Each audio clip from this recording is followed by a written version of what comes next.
Yo guys, Jonathan here. 18 cores and iMac are probably two things you would never expect to say in the same sentence, but with the iMac Pro that is a thing. This is the fastest iMac Pro you can buy. 18 cores, AMD VEGA 64 graphics, 128 gigabytes of RAM, and a 4 terabyte SSD.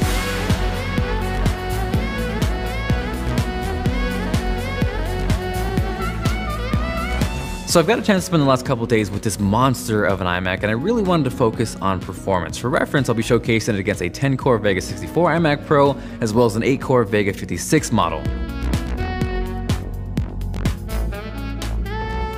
So jumping into the obligatory Geekbench 4 score, because honestly, it's just kind of fun to see where these 18 cores stacked up. This did not disappoint with a multi-core score of over 48,000.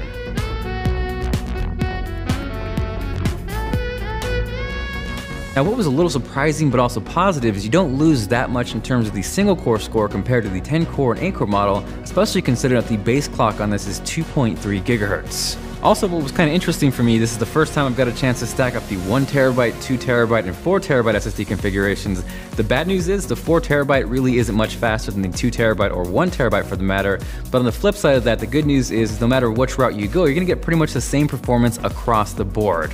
Now, as far as how that power translates into performance, the first thing I did was take 8K raw footage. It was about 100 gigabytes or just over 26 minutes of footage, and transcoded that into 8K ProRes. To do this, I used Red CineX program, which really puts those cores to work. Like, it was maxing them out. With the 18 cores, especially when you factor in multiple threads, seeing 36 instances run at the same time is kind of a beautiful thing. As far as what those cores translated to, the 18 core iMac Pro took a little over 39 minutes, the 10 core was 46 minutes, and the 8 core iMac Pro did the job in just about 51 minutes. Now your initial reaction might be 5-6 minutes, that's not that big of a deal, but where it counts is when you do that multiple times per day, and multiply that every day for a week, for a year, that's where that really makes a difference. So next up is Cinema 4D. This is a custom scene that was tweaked by my buddy Matt Workman. Essentially, it is only using the CPU to render out the scene, so it's a great way to showcase the performance between the processors. The 18 core rendered everything out in 4 minutes flat, the 10 core was 4 minutes and 48 seconds, while the 8 core finished everything up in 6 minutes and 4 seconds. Again, much like the red raw transcoding, these numbers and this time saved on a small scale might not seem like the biggest deal, but over time, it definitely adds up.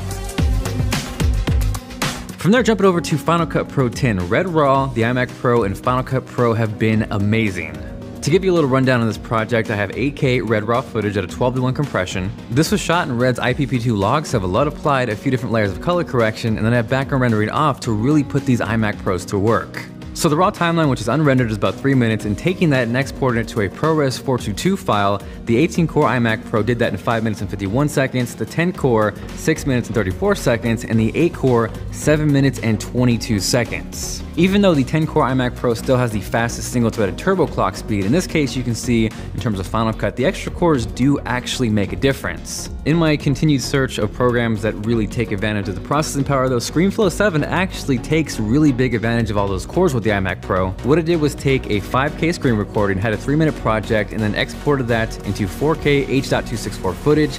The 18 core iMac Pro did that in 1 minute 48 seconds, the 10 core 2 minutes and 24 seconds, and lastly the 8 core iMac Pro 2 minutes and 46 seconds. Now I did mess a little bit with Adobe Media Encoder. I took A6500 footage, it's about 10 minutes of 4K video. I tried to transcode that into 422 ProRes.